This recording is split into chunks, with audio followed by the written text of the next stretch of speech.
Então, meus irmãos, o tema da nossa palestra é o seguinte: evidente, com uma solicitação da nossa irmã dela. E tem em comum, nós depois com todos vocês, uma grande satisfação em conhecer esse Deus Espírito que nosso Deus. E ele vai nos fazer um momento de reflexão, um momento desse desbravador da doutrina espírita em território nacional brasileiro. Então, é de bom ouvir que todos nós, espíritas, possamos ter os conhecimentos das passagens da vida desse irmão. Porque ele foi realmente um desbravador das estradas do Evangelho no Brasil. Então, me permita nessa noite eu ser o condutor, o fio-guia de cada um de nós aqui, que vai nos levar ao passado. O ano é 1740. Nas esferas espirituais, há um projeto, há um plano para transformar uma determinada região do Triângulo Mineiro, em Minas Gerais, num local de aprendizado do Evangelho, da disseminação da doutrina espírita e também um marco para ser ali um pasto espiritual com a promessa de dar frutos. Na terra, Dom Hermógenes Casimiro de Araújo Brunswick, o cônego do Desemboque, uma região próxima ali do Triângulo Mineiro, teve uma intuição de então construir uma capela, para que ali servisse de pasto espiritual, um marco no aprendizado do povo do sertão da farinha podre, como era conhecida aquela parte do Brasil. Então ele remete aquela sua vontade ao bispo de Goiás, Dom Francisco Ferreira de Azevedo, que escreve uma carta para Dom João VI, informando as intenções de Dom Hermógenes. Dom João, então, lê a carta, conhecendo de fama Dom Hermógenes, um homem muito inteligente, cristão, que, sob a promessa de ali educar as almas do povo do sertão e trazer ali frutos para aquela região, em desenvolvimento, ele, então, dá permissão não somente dele construir uma capela, mas dele demarcar as sesmarias. Então, Dom Hermógenes recebe essa permissão e passa a marcar 8.000 hectares, que equivale mais ou menos a 8 milhões de metros quadrados. E ele vai demarcando e vai entregando aquelas terras aos colonos que tinham vontade de fazer ali o progredir. E eles já iam preparando as terras, montando ali os outros colonos com as suas casas, mas, em especial, ele se deparou com uma região que o encantou, onde a flora e a fauna estavam num comum acordo, numa correlação tão linda, que o deixava ali a meditar. E ele não teve dúvida. Ele chamou aquele pedaço de terra de Fazenda Santa Maria. E ele gostou tanto daquela terra que ele entregou a concessão ao seu irmão, o padre Antônio Alves Pereira.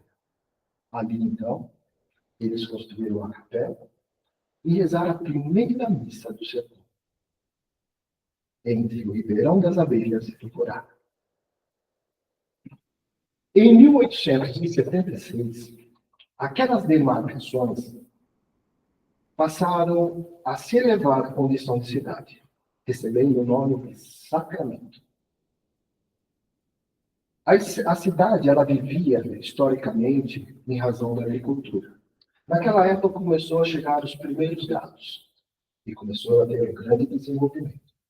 Nas esferas espirituais, porém, o espírito da esfera crística estava se preparando para renascer, com um compromisso de ser um verdadeiro apóstolo em terras brasileiras. O seu compromisso era trazer a educação, era disseminar o Evangelho e a doutrina espírita, e trazer muitos frutos para aquela região. Na terra, Hermógenes Ernesto de Araújo conhece, então, Jerônimo Pereira de Almeida. Ele, querendo não ir para a guerra, fez um consórcio de casamento com Jerônimo. mas em pouco tempo descobriram que um amor, uma cumplicidade muito grande. O casal, então, tem 15 filhos, onde o terceiro recebe o nome de Eurípides Barçanufo. O menino se desenvolve, então, até os 6 anos com as suas brincadeiras de criança. Porém, seu pai precisou ir com a família para a estação do Cipó, onde ele ia inaugurar um armazém. E lá cuidar. Que ficava por volta de 14 a 15 quilômetros do centro de Sacramento. Então, não havia escola aqui na periferia. Mas o Hermógenes, ele, muito carinhosamente chamado pela esposa de seu Mujica, e ela de Neca. O seu Mujica, então, era muito cuidadoso do seu filho, a nível de educação. Então, entregou eles ao cuidado do professor Joaquim Vaz de Mello, que ensinou ele a matemática, a português, a ler e a escrever. Mas nos primeiros momentos, ele já percebeu que o menino adorava livros. De tal forma que ele, quando não estava no armazém ajudando o pai, com 6 anos, ou tendo aula, ele ia atrás do armazém, que havia um riacho, que é o riacho do Desloque, e ele lá pescava. E os peixes ele vendia para os passageiros da estação de trem, e com o dinheiro ele comprava livros. Não teve outra oportunidade a não ser ele ir para o Colégio Miranda, porque ele já estava em desenvolvimento. O professor teve o seu limite. Lá, ele despertou, então, interesse em leitura e arte. No Colégio Esperança, já no começo, ele já começou a se despistar em relação aos outros alunos.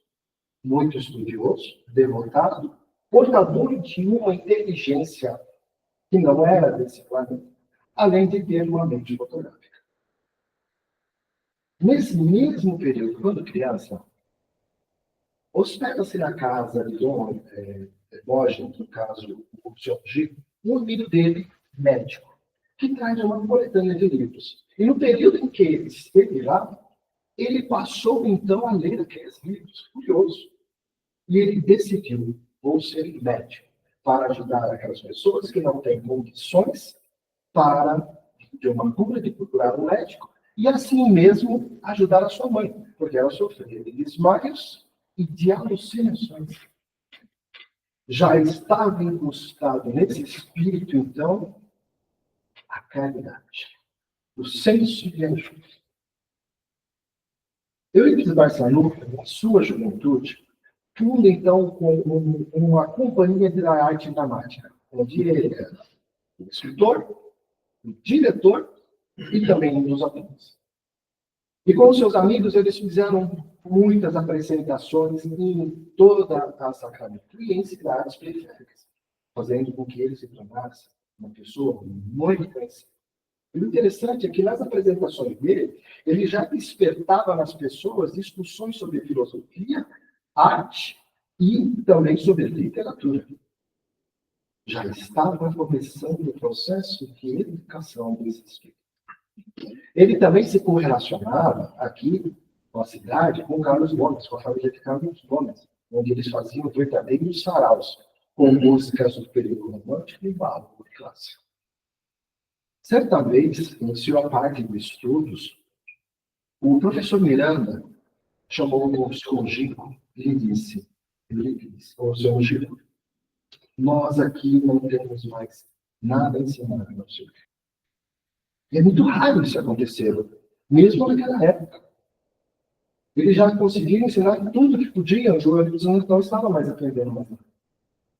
E eu recomendo a você que, então, matricule esse menino numa escola superior da capital. O Sr. Gico gostou da ideia. E o levou para o Rio de Janeiro, para a Escola Superior de Medicina da Marinha, onde eles foram por 2 vezes nessa viagem. Matriculado lá, a sua mãe, que já tinha entrado de desmaios, começou a pensar em ficar longe do filho, passou a desmaiar constantemente.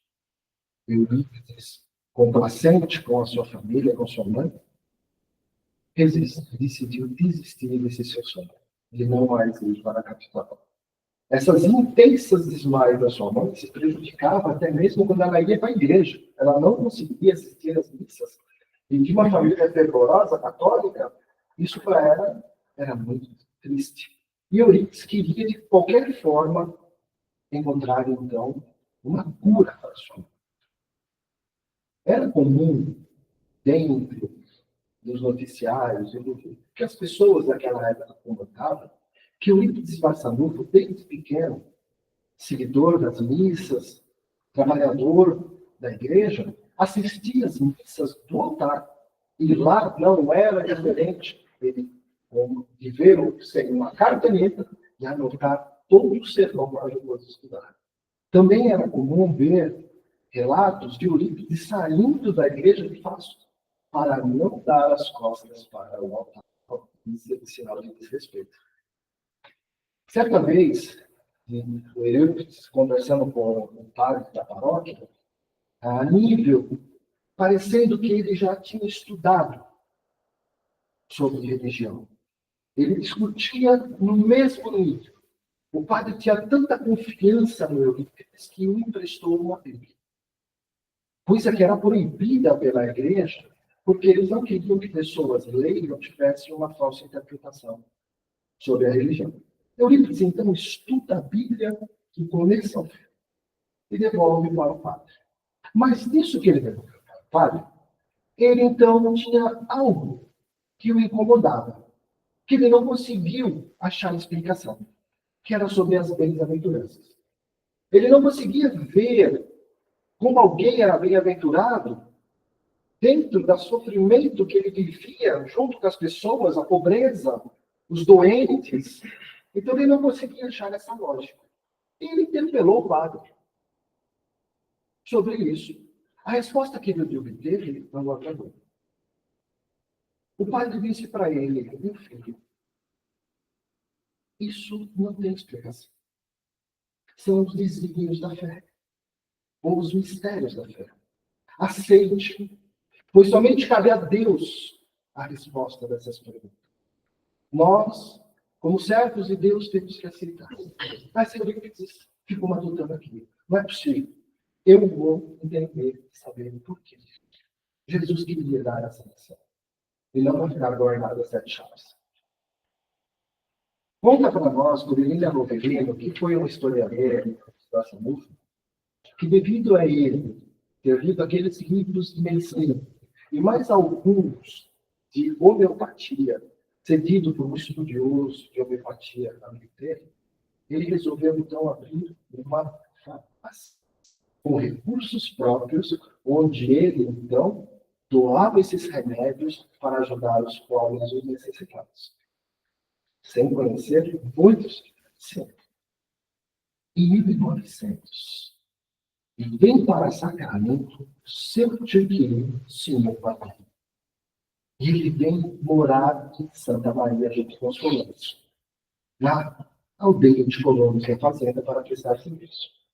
Estranhamente, ou coincidentemente, a época que o senhor Mariano foi morar na fazenda, começou a aparecer alguns efeitos nas casas e nas pessoas que não tinham explicação para eles.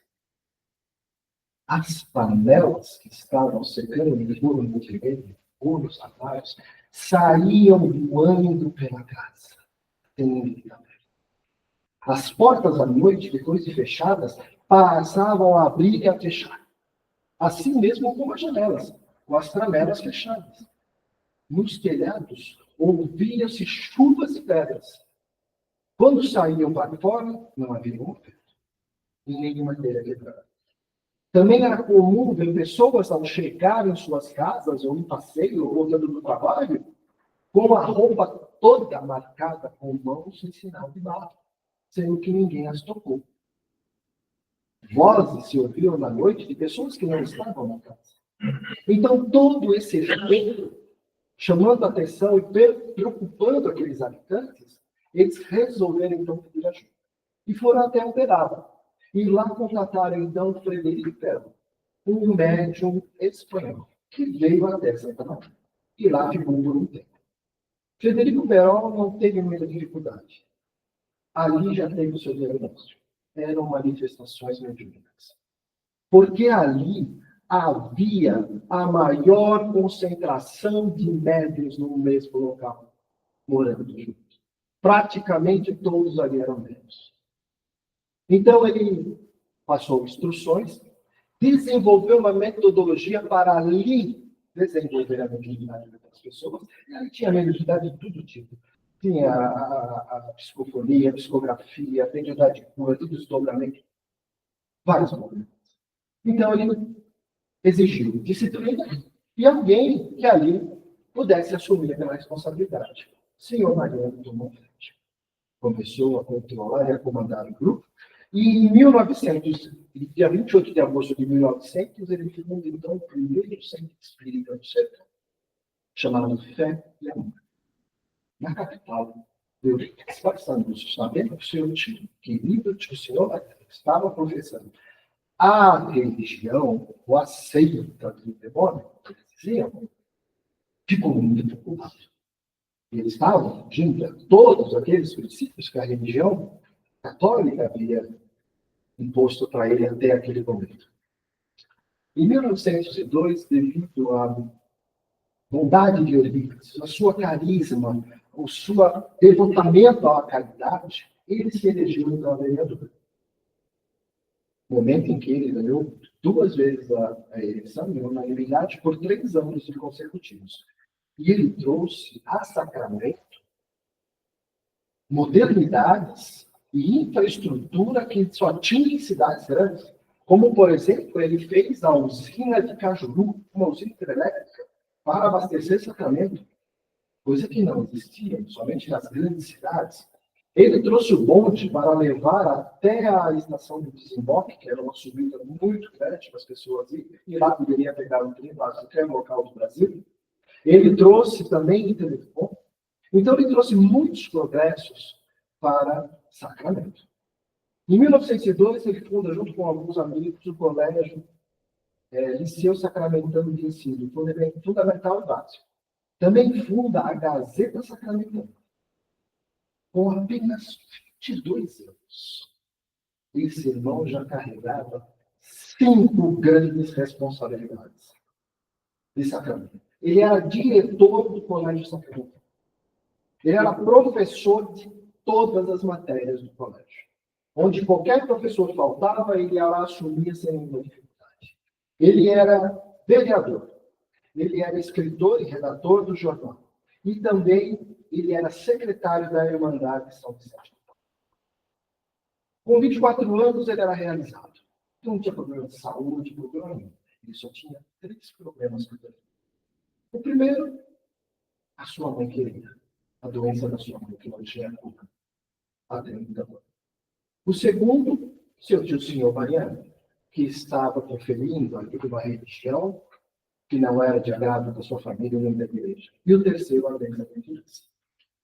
E ele sabendo, então, que o seu tio já resolver alguns assuntos na capital, ali, em Sacramento, ele já mandou a sua mãe preparar, então, a cama para o seu tio no seu quarto, sob o intuito de fazer um verdadeiro debate com o tio. O seu tio janta, acabaram de jantar, foram se recolher. O seu tio, senhor Mariano, era irmão da dona Neca.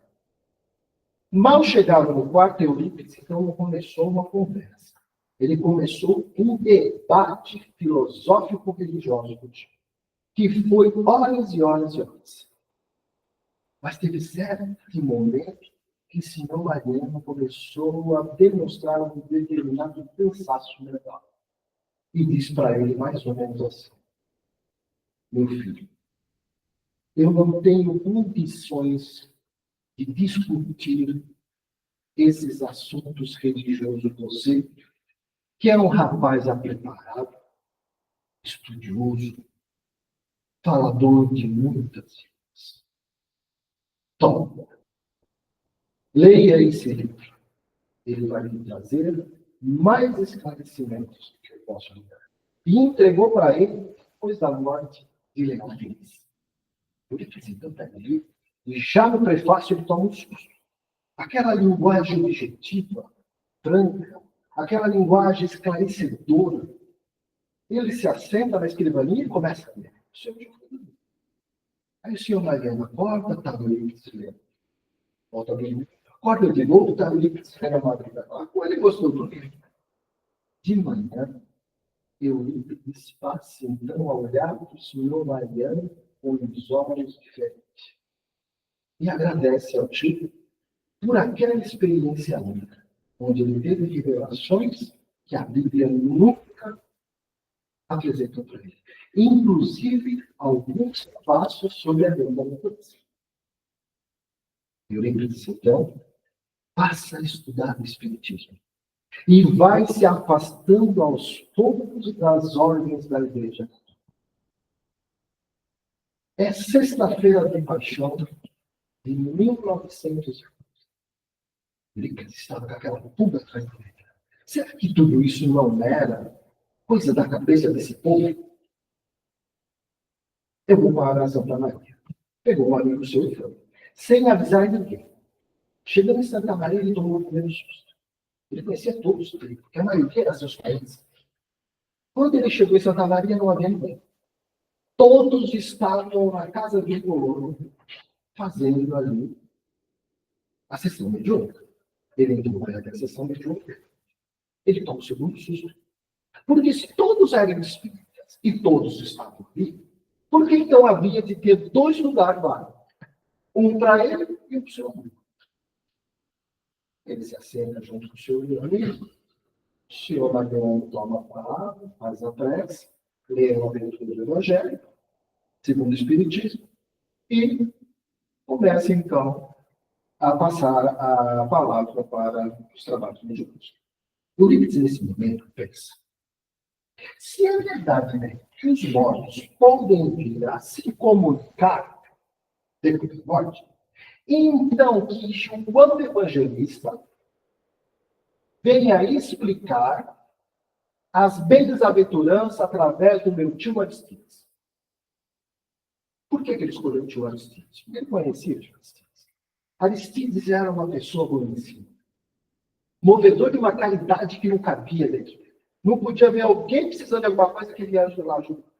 Porém, era vazio de inteligência. Diziam os historiadores que se você desse uma garrafa para ele, para dizer se ele fazia um óculos, ele não sabia fazer. Ele era pouco de inteligência. Então, o Eurípides escolheu intencionalmente ele. Levando-se, então, Aristides e começa a explicar as bem-aventuranças por bem-aventuranças, com uma clareza irrefutável, com uma lógica que Eurípides ficou vislumbrado. A lei, a mercê das três leis da doutrina espírita. A primeira, a lei do amor. A segunda, a lei do progresso. E a terceira, a lei da reencarnação. Onde todos nós podemos atingir aquilo que Jesus nos prometeu através dos nossos próprios esforços. Terminando a explicação, o Espírito fala: obrigado, João, ou evangelista. Não temos dúvida. Eurípides cai em terra. Tudo aquilo que ele, então, projetou foi para o mundo dele. Ele se torna espírito. E ele fica, então, em Santa Maria por 3 meses, onde Frederico Perón e o seu tio senhor Mariano passa a desenvolver, esses 3 meses, a mediunidade do educação. E olha que ele tinha todas as mediunidades que dizem respeito no livro dos médiuns. E mais algumas. Todas as mediunidades que ele tinha. Certa vez, lá no centro espírita, onde ele estava, o senhor Mariano recebe, então, uma psicografia de Francisco de Paulo. E ele escreve a psicografia e entrega depois para Eurípides, dizendo: meu filho, eu sou o seu mentor desde que você era criança.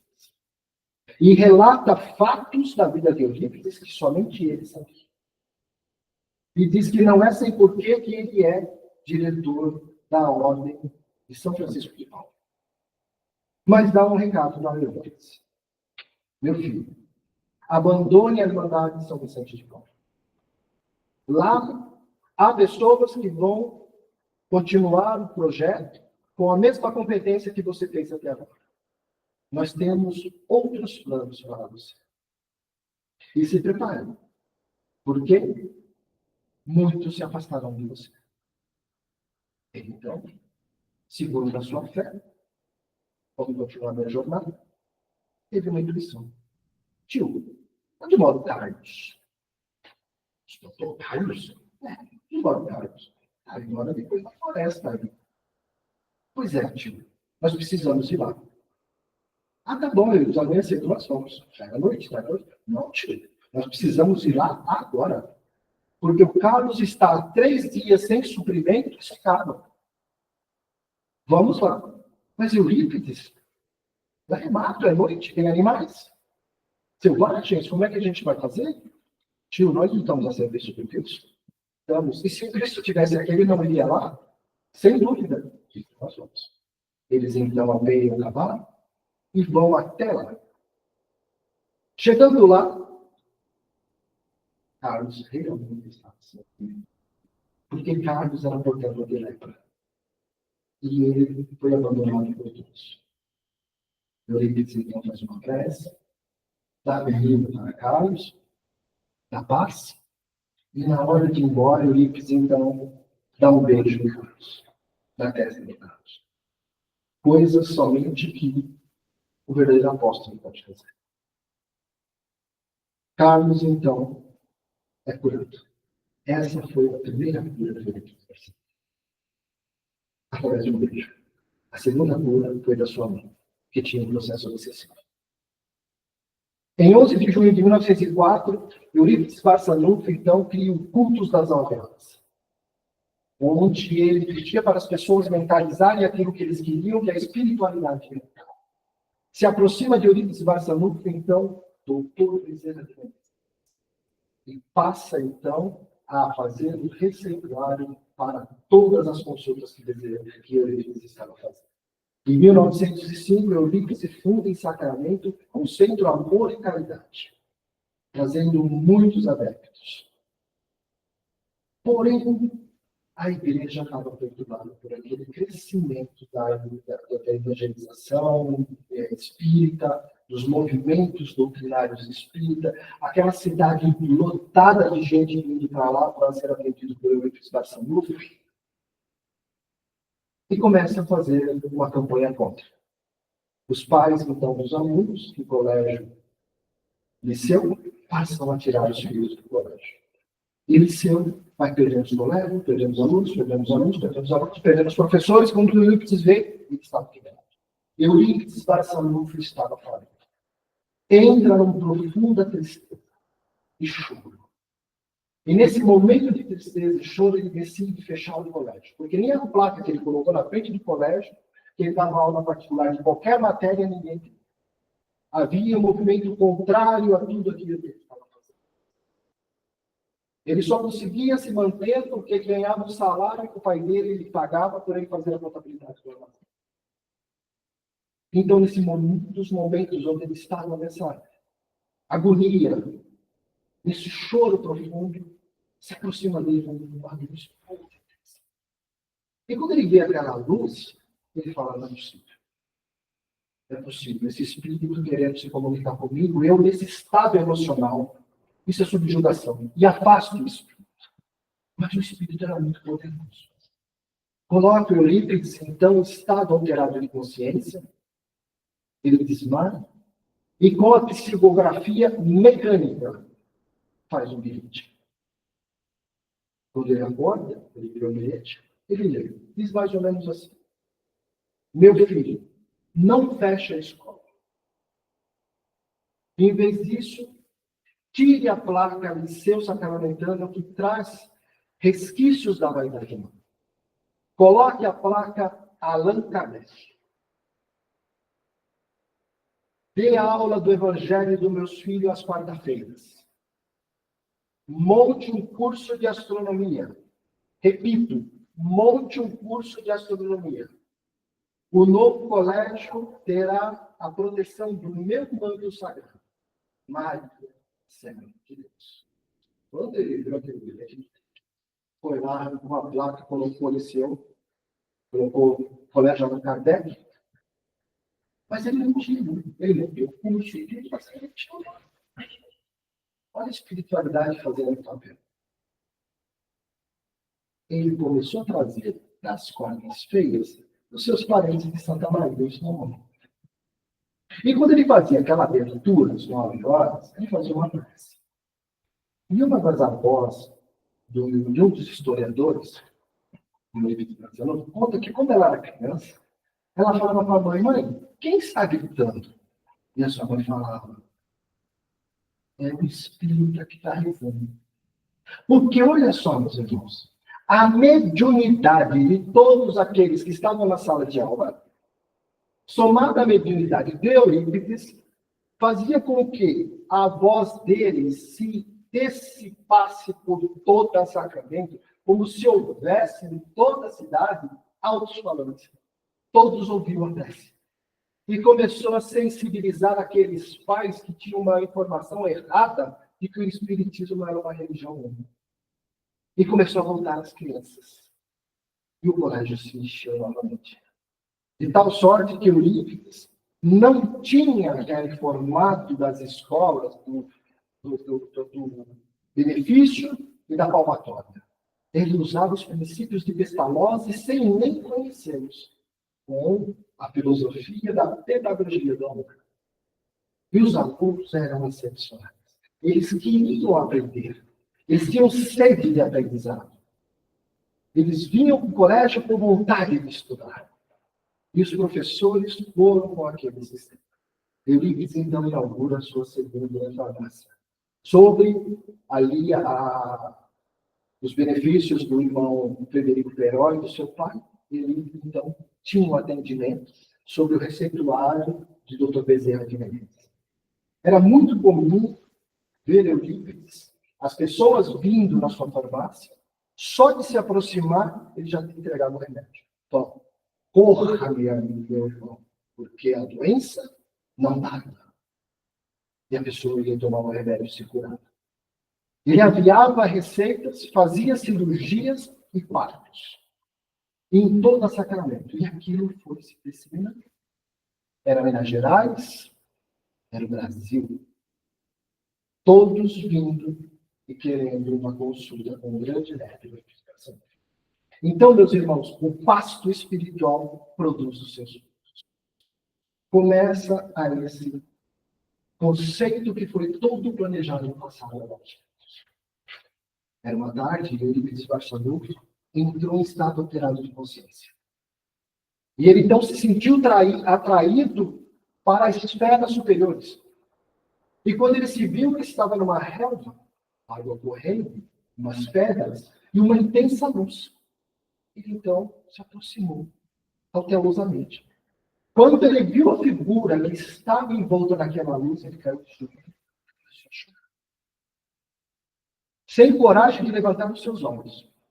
Quando ele levantou os olhos, era Jesus, também chorando. E ele diz, Senhor, por que choras? Mas Jesus não respondeu.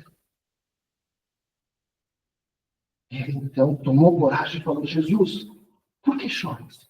Chora por aqueles que não conhecem o seu evangelho? Jesus disse, não choro por esses que merecem todo o nosso respeito. Choro por aqueles que conhecem e não. Então ele retorna ao seu corpo e àquela multidão.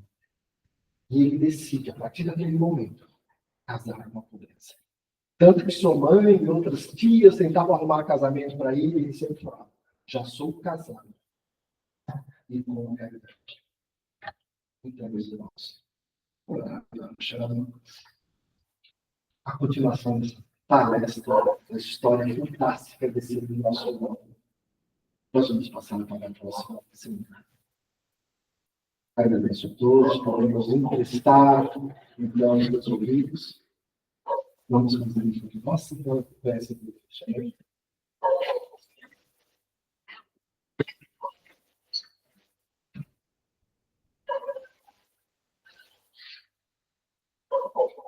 Senhor Jesus, inspirado nessa doce história que se passou aqui no nosso Brasil, perto de nós, do verdadeiro apóstolo vosso aqui na terra brasileira, que nos trouxe a inspiração de seguirmos com a caridade, com o amor, com a benevolência. É que nós nos agradecemos, Senhor, imensamente. Que possamos ser, talvez, um pouquinho que se for, estendendo as nossas mãos, muitas vezes, na pressa, na agonia de nossos afazeres, mas esquecendo daquilo que precisa da nossa ajuda. Muitas vezes voltado dentro de nós e nossas preocupações, mas esquecendo que aquele coração agoniado só queria um sorriso. Senhor, como frágil ainda somos. Quanto ainda temos que aprender. Quanto ainda temos que evoluir. Por isso, Senhor, não nos abandone. Traga para nós sempre essas inspirações. Nos motive sempre que nós estivermos caídos e esquecidos do Teu Evangelho. Porque sabemos que Teu é o caminho que nos conduz ao Pai. E assim, Senhor Jesus, sobre as nossas bênçãos que acompanham a cada um no regresso do seu lar, a proteção divina dos nossos irmãos espirituais, é que pedimos a Ti agora a permissão para darmos por dentro a nossa palestra presente. Que assim seja. Graças a Deus.